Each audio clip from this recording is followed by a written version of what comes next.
On behalf of Psychiatric Society of Western Zone Doctors Wellness Subcommittee, I, Dr. Smita Panse, welcome you all for today's session on Ikigai of Longevity.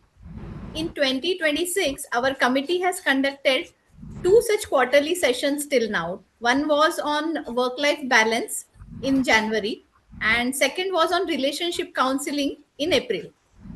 Today, we are here for the third quarterly session on longevity, while we will be having another final session in September on mindfulness. So, in today's world, with increasing lifespan of human beings, we are all in pursuit of a long, healthy, and happy life. When we thought of this topic of longevity, the word ikigai came up when I discussed it with Bhave sir. I'm sure many of you have read the book Ikigai by Hector Garcia and Francis Miralles, which describes the Japanese secret of long and happy life, citing the example of most centenarians living in the island of Okinawa in Japan. According to the Japanese, everyone has Ikigai. And Ikigai is about finding your passion or purpose to bring meaning and joy to every day in life. It basically emphasizes mental well being and positive outlook as core components of vitality. And for this nuanced topic, it's an honor to have Dr. Sudhir Bhave sir as our guest speaker today. As the immediate past president of IPS West Zone, he is very dear and familiar to all of us. This Doctors Wellness Subcommittee was started during his presidency tenure. And so I felt he is the perfect person to deliver this talk on longevity with his humility and wisdom. So thank you so much for accepting the invitation, sir. I request our moderator, Dr. Shrikant Nimborkar, to begin the session. Over to you, Shrikant. Thank you, ma'am. Thank you. A very good evening to all the attendees present for today's session on the topic, the Ikigai of Longevity. The reason behind taking this topic by our West Zone Doctor Wellness Committee was we often use the quote to wish many of our known people on their birthday that tum jiyo hazaro saal aur saal ke din ho 50,000. Here we probably intend to wish them for a longer lifespan in terms of their longevity. And we actually mean to wish them with a longer duration of life rather than healthy longer life. So in today's context, we all know that it goes beyond just living a long life, but to emphasize on healthy longevity, means extending our health span rather than lifespan. So to understand the concept of health span going along with the lifespan, and at the same time how to maintain values in our life to make it worth living, today we have our eminent speaker, Dr. Bhave sir. We all welcome you, sir. Thank you. Thanks a lot, Shrikant. We all know about sir, like how he values his work, but at the same time how he relishes his hobbies also, and he is still fit at his age. A recent example was like in Psychiatry Society Nagpur members, we had a competition of 20 days fitness challenge, and here we had to record our morning activities in form of like any physical exercise, walking, running, swimming. So it was like sir was the top performer in this particular activity in the 20-day challenge. So this shows how sir actually starts his daily routine and still fit at his age. To introduce sir is just a formality, as we all know about his various perspectives, like being a teacher, guide, immediate past president of IPS, music vocalist, and a historian, and many more areas of interest. Sir is currently now professor and head at Department of Psychiatry, NKP Salve Institute of Medical Sciences. He has a vast 39 years of teaching experience and is a postgraduate guide and examiner for MD. He had received several awards. Amongst that are like Nagpur Bhushan Award, LP Shah Oration Award, then Lifetime Achievement Award by Bombay Psychiatry Society, and recently an Outstanding Contribution to Healthcare Award by Governor of Maharashtra. He has published more than 33 papers in index journals and authored several book chapters. He has edited the first book in world on cyber psychiatry for Indian Psychiatry Society. So we welcome you, sir. Thanks a lot, Shrikant, Over for to you, sir. introducing me. And thanks also to Smita for the very eugolizing brief introduction of mine. Um, so, friends, I think I'll start sharing my screen.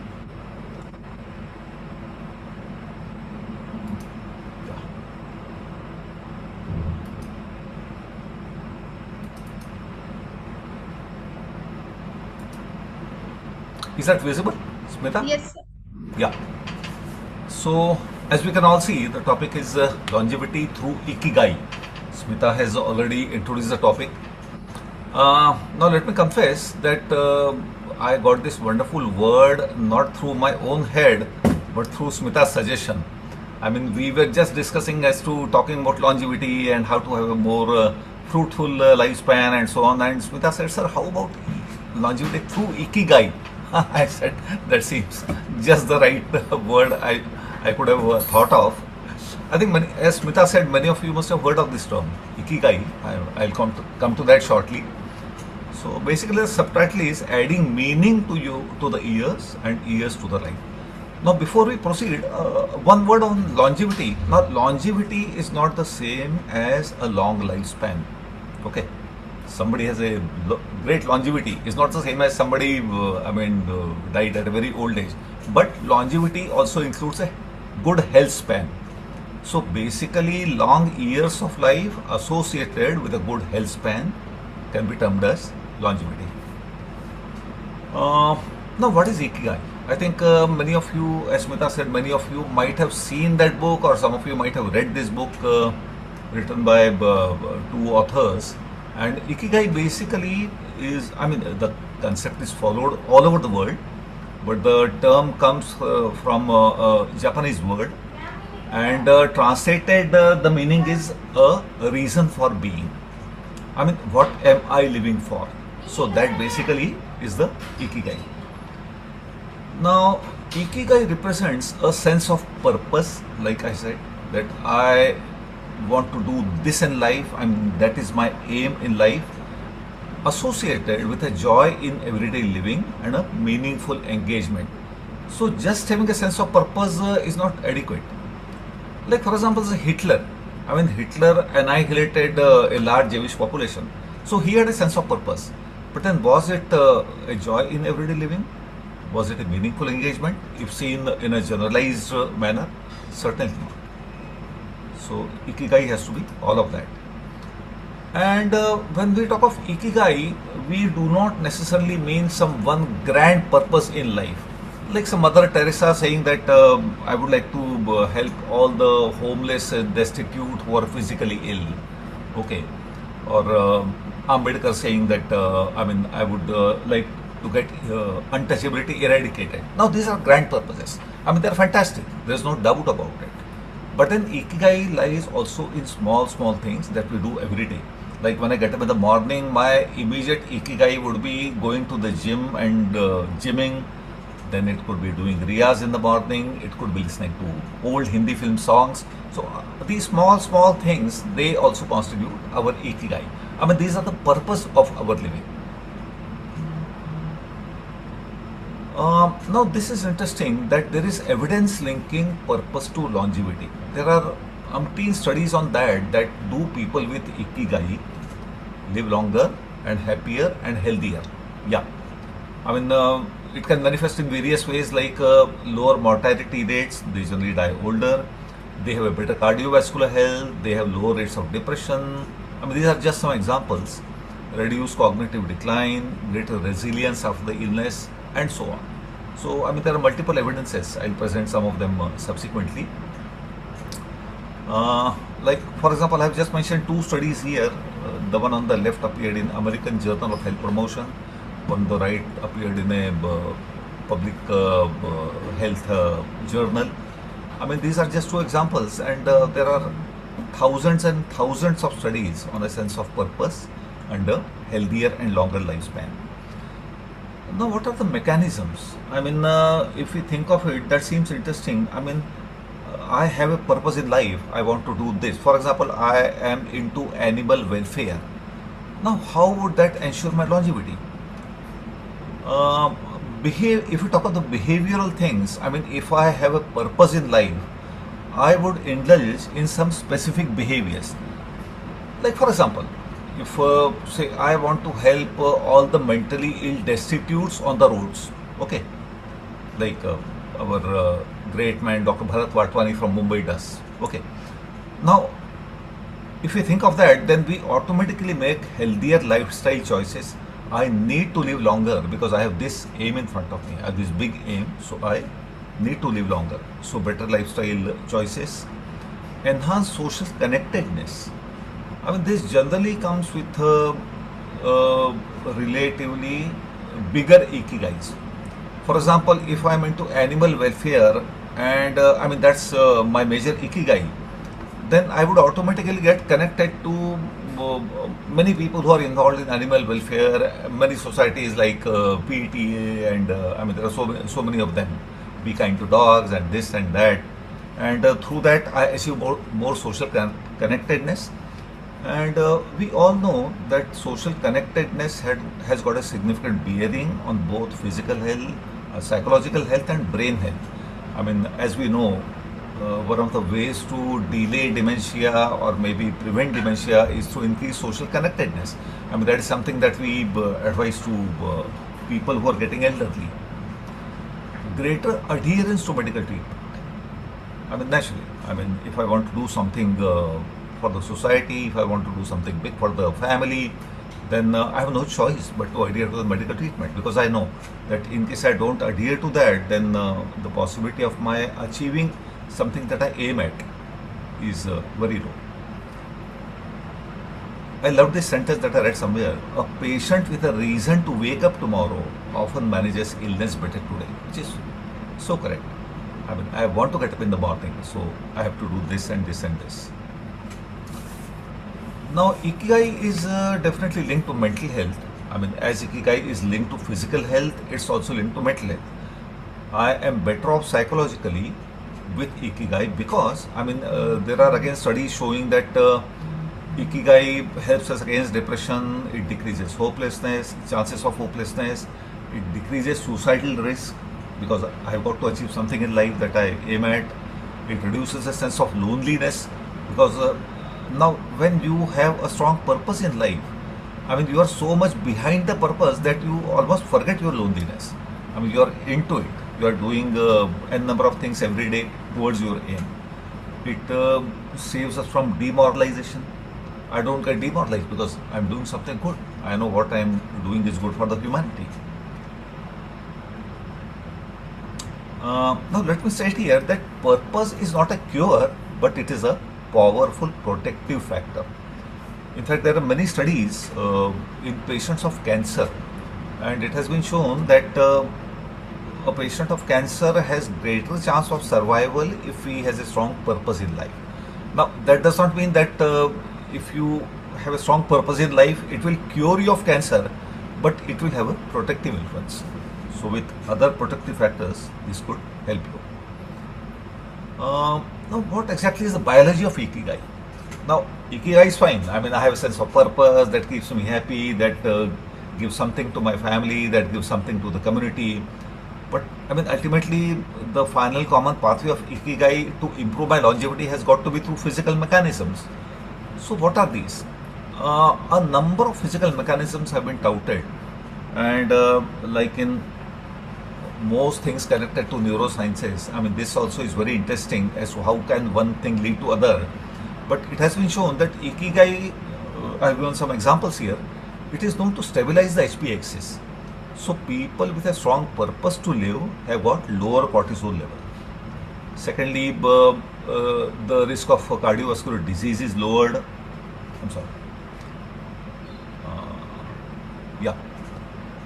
Then it has been shown, interestingly, that a strong sense of purpose, it maintains the telomere length. I think most of you must be aware that the longevity is kind of directly connected to the telomere length. I mean that end segment of the chromosome at all the four ends. So as the chromosome gets older and older, the telomere decreases in length, and that corresponds to more, signs of aging, more age-related illnesses, and so on. So that is maintained. A better parasympathetic tone. So a decrease in sympathetic tone, increase in parasympathetic tone, which we know is associated with relaxation, and all the ills of a high sympathetic tone over the years, they are taken care of. Reduced inflammation, better immunity through increased NK cell activity. NK cells are the natural killer cells. So that's one of the mechanisms proposed for better immunity. So I mean, it's wonderful. I mean, just imagine that Mother Teresa is having this grand ikigai, and because of that grand ikigai, I mean, these are the kind of things happening in her body. I mean, her body or anybody's body. I mean, who has a sense of purpose. So I mean, it's not surprising that a strong sense of purpose through these and many more mechanisms, it can give rise to better physical health, a better mental health, and by extension, longevity. Smita has made a mention of that, the island of Okinawa. Now, that's again an interesting case study. Okinawa, you can see here in this upper figure, it's a part of Japan. It's an island in the towards the south of Japan, in the northern part of the South China Sea, the one I've shown here in red. And it has been shown that Okinawa island has, I mean, for the inhabitants of the island, they have amongst the highest longevity in the world. I mean, there are too many centenarians, too many people beyond 90, beyond 95, and so on. And I mean, naturally, I mean, when scientists all over the world get to know that on some particular island people are living more than 100, I mean, they are curious as to how that's happening.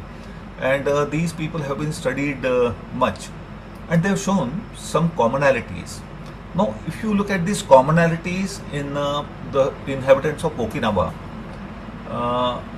you can find that many of these are connected to a sense of purpose in life. I mean, either a big purpose or a small purposes in the day-to-day life. Like they have strong social networks. So, I mean, if I have this aim every day that in the evening I am going to meet my friends, sit with them, chat with them, have walks with them, I mean, that's the purpose. Active lifestyles, intergenerational engagement, community participation, continued contribution into old age. I mean, it's a well-known fact that for the inhabitants of Okinawa, they tend to contribute more to society than elderly people almost anywhere else on the earth. So that obviously is one of the reasons why they tend to be healthier. And interestingly, retirement is not seen, becoming a recluse and stopping active life, but as shifting into something bigger, in a new goal. Only yesterday, I met a very senior bureaucrat in Nagpur. He is going to retire next year, and I asked him कि retirement के बाद क्या करेंगे, यानी कुछ करने का इरादा है क्या? तो he laughed and said, to me, Dr. Bhave, मेरी life तो retirement के बाद शुरू होने वाली है. I mean, I loved it. And this particular person is an Iron Man, twice Iron Man. He's 59-year-old, becoming Iron Man in his 50s, mid 50s. And I can easily see that, after 60 years of age, he wants to continue with his physical pursuits and maybe more difficult Ironman challenges and so on. So, I mean, that's the kind of spirit that these people have. Now, Ikigai, understandably, it varies across the lifespan. I mean, you can't have the similar goals all across the lifespan, but like for example, Ericksonian stages, at every stage of life you have particular Ikigai. I mean, just to give some examples, I mean, young adults' career aspirations, working towards it, appearing for the NEET examination, that's my purpose. Then later on, choosing this specialty, trying to work hard for it, that's an Ikigai for the person. Ikigai in the relationships, middle age contribution and generativity, mentoring your next generation, parenting, trying to be good parents, trying to inculcate good habits and good health into your children. Now, as we can easily see, all these are purposes in life. older adults, wisdom sharing, community involvement, spiritual growth. Um, I'm sure all of us have seen elderly people. I mean, at 65, 70, 75, 80, they don't sit quietly, but they are into spiritual pursuits. I mean, so many of them, I mean, even though it's rather late, but then they start going into yoga, pranayam, and meditational techniques, and those kind of things. Now, even those are small purposes in life that keep them going and keeping them healthy. Uh, I'm fairly certain that most of you have heard of this man, Viktor Frankl. I'll just briefly tell about him, so pardon repetition if you already have heard about him, read about him. Viktor Frankl was a psychiatrist from Germany, and he was a Jew. And being a Jew, he was incarcerated in a concentration camp in the Second World War. And we all know, I mean, what happened to inhabitants in the concentration camps. So he had to undergo all the ignominy that all these Jews in the Holocaust underwent. I mean, getting skin and bones and multiple physical ailments and so on. But I mean, one good thing for him was that being a doctor, he was also made kind of responsible for taking care of the physical ailments of the other Jews in the concentration camp.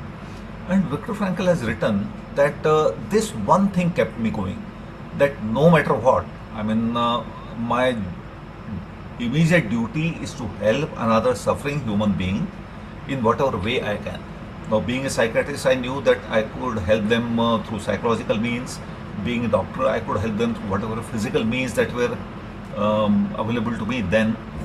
And he went on working tirelessly towards it. And I mean, the number of Jews he helped in the concentration camp must be innumerable. It must be a very vast number. And ultimately, he was lucky to come out alive from the concentration camp.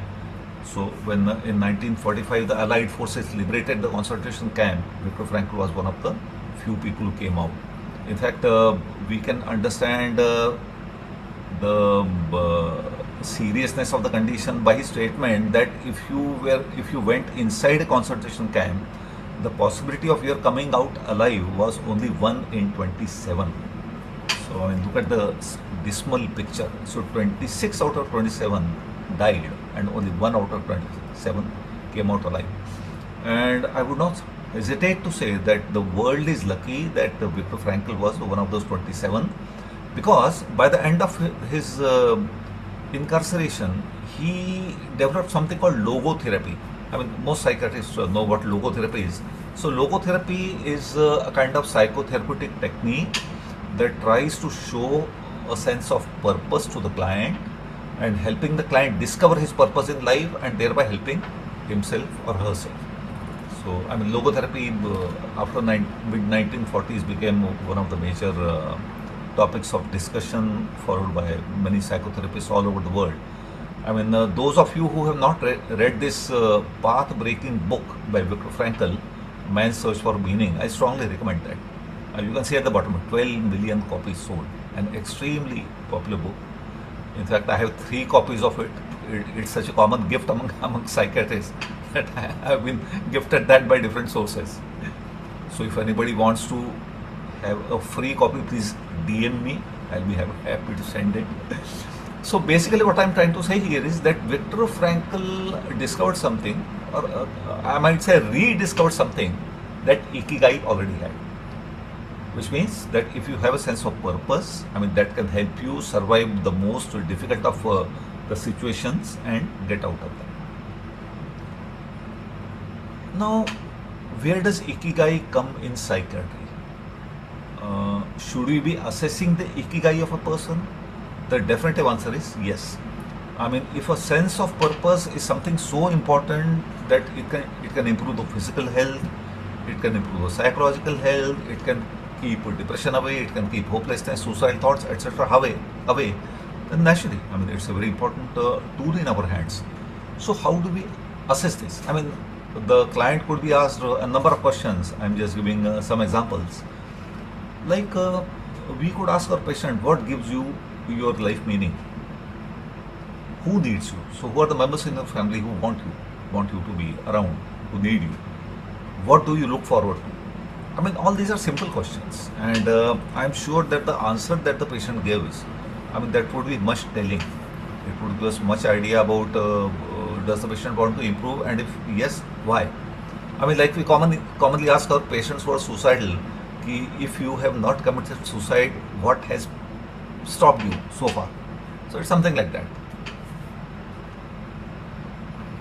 Mm, yeah. So, I mean, these are the kind of questions that we don't ask routinely. Certainly not. Many of us don't ask them. But it would be a great idea. I mean, it's something like we are going towards positive psychiatry, trying to enumerate what are the things in the patient's life that the patient wants, still wants, and which can really improve his mental health. Some strategies to enhance Ikigai. Now, when I say some strategies, therapeutic strategies, I don't necessarily mean to be used for patients, but to be used by us also. I mean, we could all do well employing these strategies to improve a sense of purpose, engage in volunteering, many of us do, learn new skills. I know of psychiatrists who are learning music, those who are learning new language. My dear friend Dr. Vivek Kirpekar, who is right there in the audience, I mean, sometime back he joined a course in music appreciation. I mean, that's something which I thought was wonderful. I mean, though he's not really a singer, but then he had this interest that I need to learn to appreciate music. So that's again a kind of purpose in life. Participate in creative pursuits. Many of us are already into it, singing and painting and dancing and things like that. Maintain physical activity, again very important. Like Shrikant Nimborkar said, the Psychiatric Society in Nagpur very thoughtfully initiated this challenge that let's see who all do well in the physical challenge. So maintaining the physical activity, contributing to the family or the community. Now this is something which is important, that small consistent sources of meaning are often more sustainable than dramatic life goals. Now sometimes many of us might have very dramatic goals. What do I want in life? I want to help eradicate poverty. I want to do this and I want to do that. Now sometimes we just don't start it. I mean, we keep on procrastinating. We think कि चलो कल शुरू करेंगे, चलो अगले हफ्ते में शुरू करेंगे. So very often, I mean, unless we are very strongly motivated, these big goals, I mean, we never really even start the first step. And I'm sure when I'm saying we, I mean, it includes me also, and I'm sure many in the audience could be having the same thought, that they have thought of doing something really good for the community, for the society, but are not really getting down to starting it. So, I mean, a big goal is not a necessity, but as I said earlier, even small attainable goals are fine. I mean, if on a daily basis, when you get up in the morning and you tell yourself कि आज मैंने ये करना है, ये करना है, ये करना है, well, that's fine. I mean, you are doing something, you are doing something, if not for the entire community, you are doing something good for yourself, and you are a part of the community. Ikigai, now when I repeatedly say the word Ikigai, I basically mean sense of purpose. I mean, acting towards a purposeful activity. So let me not give an impression of going to Japan again and again, but doing something purposeful. So in depression, how do we use it? We know very well that in depression there is a vicious circle, that depression decreases our physical activity. We get kind of complacent, we lose enthusiasm, and this decreased physical activity, this helplessness further worsens the depression. And we know this vicious circle of depression. So depression goes on worsening because you act less and less. So if you go the other way around, I mean, this again is a known strategy. I mean, when we do CBT for depression, I mean, that B part, this is an important component of the B part, that the patient is encouraged to engage in physical activities, the routine chores, no matter what. I mean, even if you are feeling depressed, just do these minimum activities per day, and they will help you improve. So that's a kind of sense of purpose that can be instilled in a patient of depression to improve. And as I mentioned here, behavioral activation can help rediscover purpose. As on my doctor's advice, I start doing things even though half-heartedly. I push myself into it. Slowly, I start discovering the purpose of my day-to-day living. That I have to do this. I should be doing this. I would like to do this. That's one of the ways to come out of depression. Substance use disorders. Replacing abusing the substance to some other meaningful activity that not only takes you away from the substance but gives your life a meaning, gives you a purpose, gives you a kind of gratification that you are into something productive, unlike the earlier days. Older adults, it counteracts loneliness and loss of role, as I've discussed earlier. Now, we should remember that this sense of purpose, we need to be cautious about certain things. Can this be used in a very generalized fashion to every single client? No. Ikigai should not become another source of pressure. Now, sometimes it might.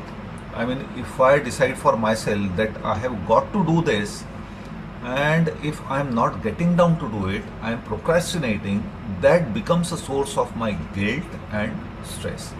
Now, this also I'm sure quite a few of us might be experiencing. कि मैंने plan तो किया था, मैं ये करूँगा या करूँगी, और ये काफ़ी बड़ा गोल था, बट मैं कर नहीं पा रहा हूँ, and that makes us feel bad. It does happen.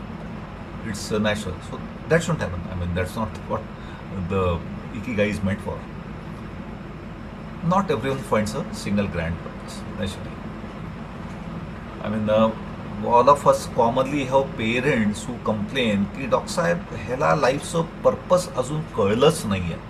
He has not understood the purpose of this life, and we know that to overstate it, we have to kind of hammer it into parents that it's not at all necessary that a youngster will find the grand purpose of life. Let things move step by step, let them move slowly, and things could fall in place.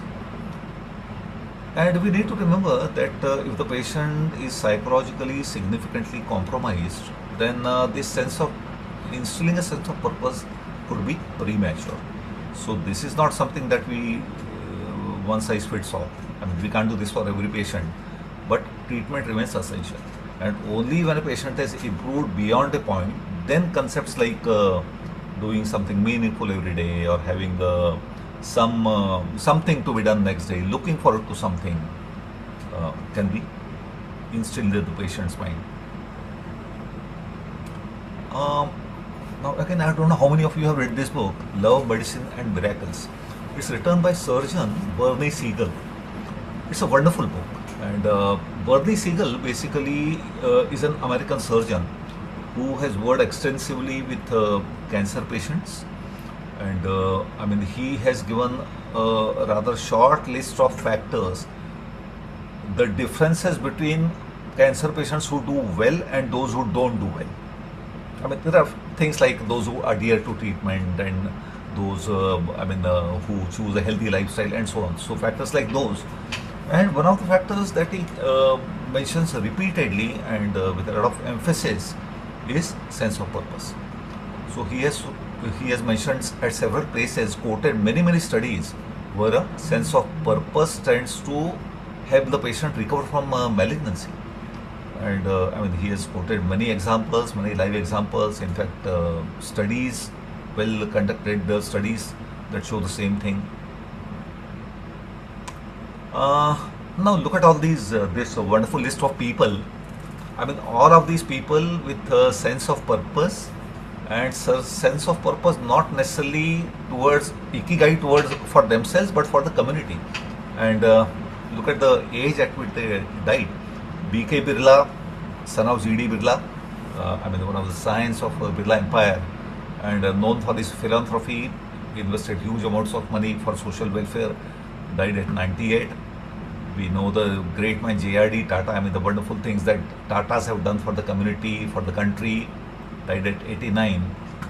Maharshi Karve, I hope many of you have heard of him. Maharshi Karve, he was born somewhere in the middle of the 19th century, and he was much into widow remarriage. I think some of you might be knowing that, I mean, at that time, widow remarriage was a complete no-no. I mean, there was no question if somebody could marry a vidva.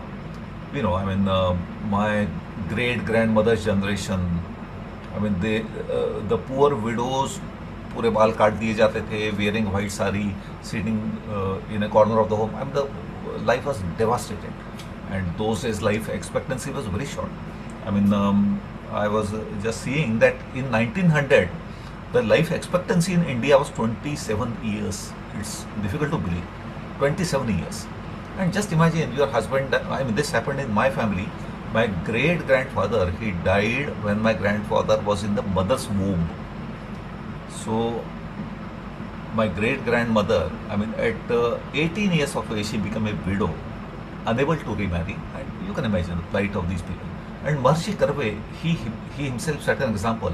He married a widow, much against a lot of hue and cry of the community. And I mean, he was very befittingly awarded the Bharat Ratna, sometimes in early 1950s, in 1954. And he lived till 104. Just a small trivia, though it's really out of place. Now, when Maharishi Karve was 104, his son died. His son was 78. So, I mean, people who came to the bereaved family, they asked Karve, ki काय झालं, कशाने गेला होता? I mean, how did he die? And Karve's answer was, वय झालं होतं. That's very poignant but interesting. I mean, his son died of old age, but Karve didn't. I mean, he had a fantastic purpose in life. J.D. Rockefeller, again the American giant, started Rockefeller Foundation, helping so many entrepreneurs, so many students. B.K.S. Iyengar, the Pune yoga man, died at 95. He had a lifelong mission of teaching yoga to, I mean, he must have taught yoga to lakhs and lakhs of people all over the world. Baba Amte, we all know, worked towards leprosy, died at 93. Kushwant Singh died, I think that was only 6 months short of his 100 years. Now, Kushwant Singh didn't have a grand purpose in life, but he exemplifies a person who does not have a grand plan, but has small plans every day. And Kushwant Singh, in one of his interviews, said, I want to get up in the morning because I have to finish that newspaper column that I have to write by 6 a.m. tomorrow. I mean, we all know that he was a wonderful author and a wonderful columnist, writing over hundreds of newspapers. So these are some examples. I mean, you could have grand purposes or you could have day-to-day small purposes, but very distinct purposes, and you tend to do better. So, I mean, either have a big goal or have small goals, both help. So the take-home message is, a life with purpose, big or small, is a life well lived and perhaps lived longer. Mark Twain, the great American humorist, I mean, he was a humorist, but sometimes जो कहते हैं ना कि बहुत पते की बात करता था. So there is something he said which was wonderful. The two most important days in life are the day you are born and the day you discover the reason why. I mean, so well said. When you discover why you are born, that's the day you are reborn. Now, towards the end, I am reminded of this wonderful dialogue from the movie Anand that was released in 1971. I mean, many of us have seen that, especially senior people. And I think for those of you who have not seen the movie, Rajesh Khanna on the right, I hope I was not really required to say on the right. He was the first superstar of the Indian cinema. And in the movie, he develops a cancer, the name of which India learnt only because of the movie. That's lymphosarcoma of the intestine. उसके बाद पूरे India को पता था कि राजेश खन्ना को movie में lymphosarcoma of the intestine हुआ था. The term became very popular. And he is about to die in 6 months. Wonderful movie. Rajesh Khanna, like always, had acted extremely well. He got many awards for this role. And Amitabh Bachchan was very new. I think it was his second or third movie. You can see on the left side, 1971. And there is a wonderful dialogue by Rajesh Khanna in the movie. Amitabh Bachchan is his doctor. So Khanna tells Amitabh, Babu Moshai, zindagi lambi nahi, badi honi chahiye. Very well said. So, merely long life expectancy does not matter, but the meaningfulness of life is what really matters. So, thank you. Thanks a lot. So, over to Thank you, sir. Thank you. Kant. Yeah. Thank you for such a wonderful lecture, sir. We'll just have some question answer sessions from audience, or uh, I would request all any senior psychiatrists to have any suggestions or their messages. You can put your questions on chat box also.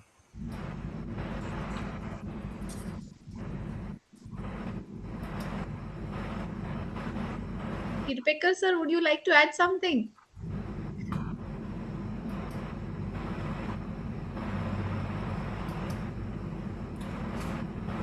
Sir is not there. Yeah. Dr. Pallavi has mentioned Bhave sir has given homework to all. That exactly was the purpose of today's talk. I am happy that you perceived this. And I'm sure what I've said today is nothing really new, maybe except for some of the, mechanisms, the way Ikigai works and those kind of things, the medical significance of Ikigai. But I'm sure that, too many of us are into things which are very purposeful in a small way or a big way. One question is there from someone like, does meditation increase longevity? Uh, Meditation is extremely useful. I myself am a big fan of meditation. I meditate every single day, and meditation has a proven benefit. Now, when I say proven benefit, there are countless studies where meditation is known to improve both physical and psychological health. So I am not very sure if there are studies of longevity vis-a-vis meditation, but by extension, they can presume that. If it's going to benefit you physically, psychologically, then by extension, longevity should follow. This question was by our senior psychiatrist, Dr. Pramod Thakre. Okay.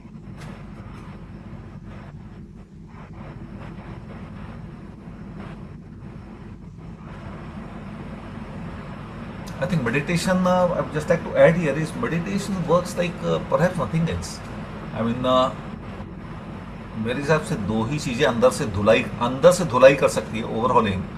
If you have to believe Sigmund Freud, maybe psychoanalysis is one, which is a kind of reconstructive psychotherapy, and second is meditation. People who meditate regularly, they generally have this more sense of peace, sense of calm, less of anxiety episodes, anxiety symptoms. So there is something very innate that it helps, something very deep rooted. I'm all for meditation. I tell my patients very commonly to meditate. But the neurological basis for Ikigai, what you said, that Yeah, also applies to meditation, the decreasing levels of cortisol. yeah, And so that there have been Increase. studies that Yeah. meditation yeah, brings the stress level. So indirectly, it helps with the longevity. yeah, yeah, certainly. I completely agree. Yeah.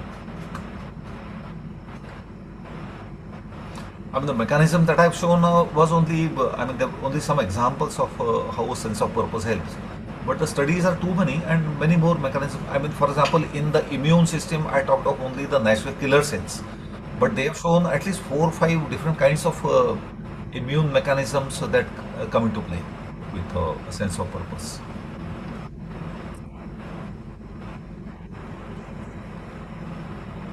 We can have comments also from senior psychiatrists.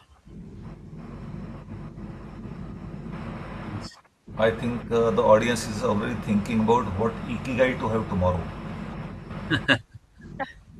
Yes, small goals are very important. Small goals.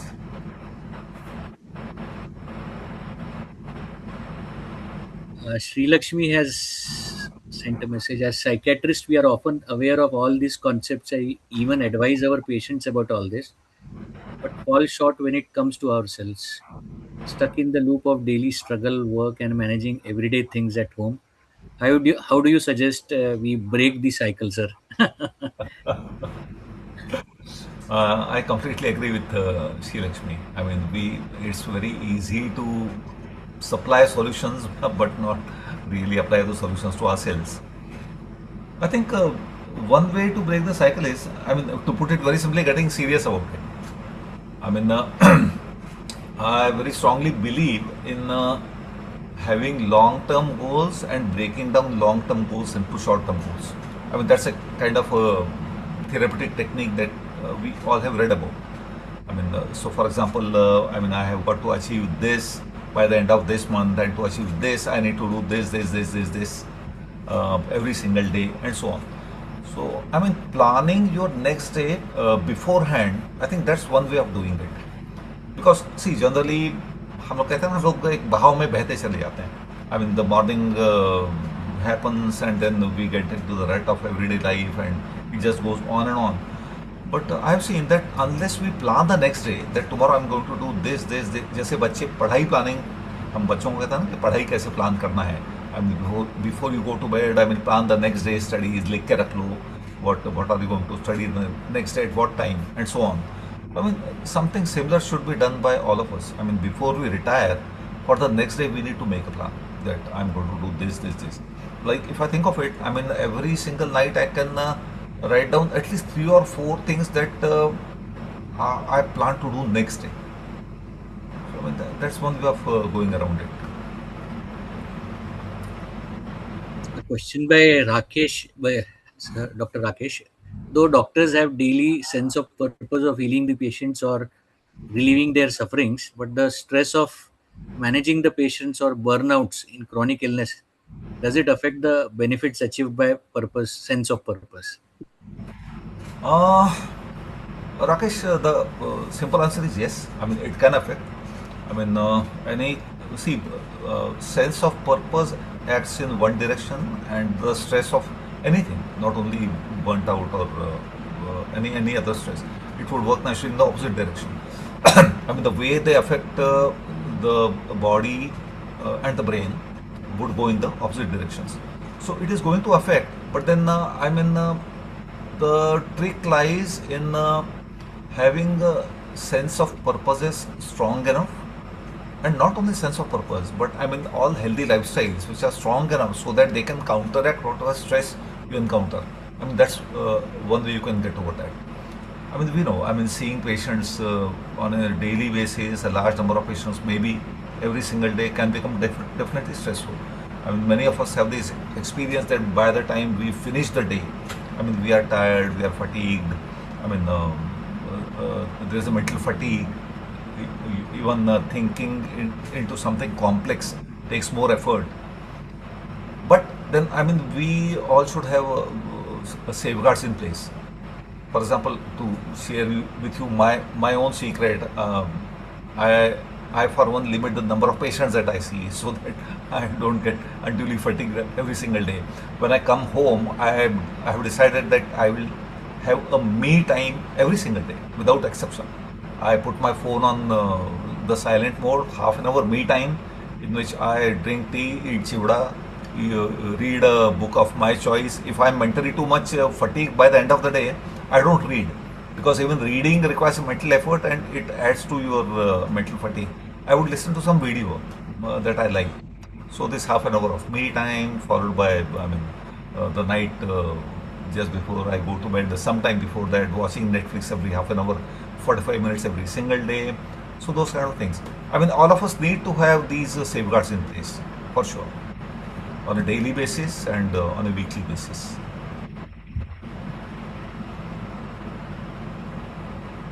Pramod Thakre sir is again asking why doctors have shorter lifespan compared to general population.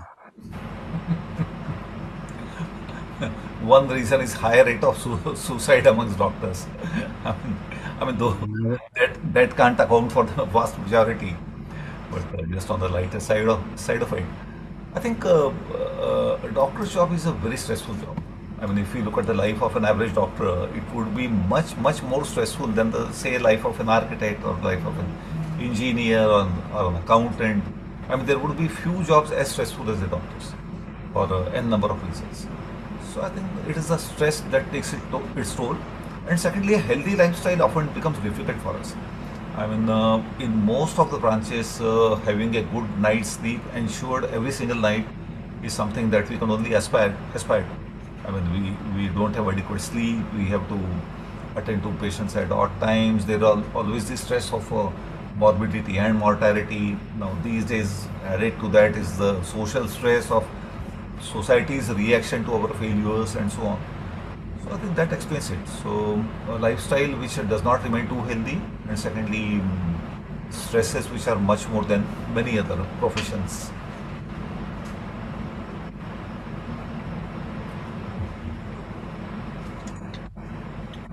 I think sir has answered almost everyone's questions. Now I don't see any questions here, and any comments from any senior people.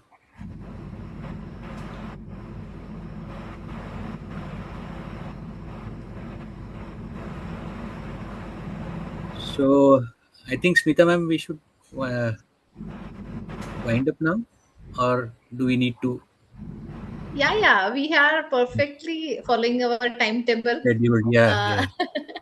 so we have done with the question answer sessions, and uh, So I think you I would can like to thank Maitri you, can do sir. the honor of.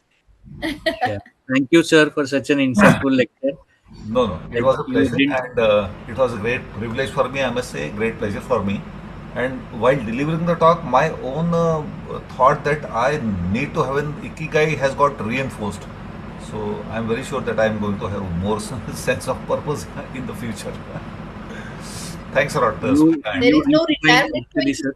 huh? Longevity. So there You is no redefined. retirement for you. Hope so. I really hope so.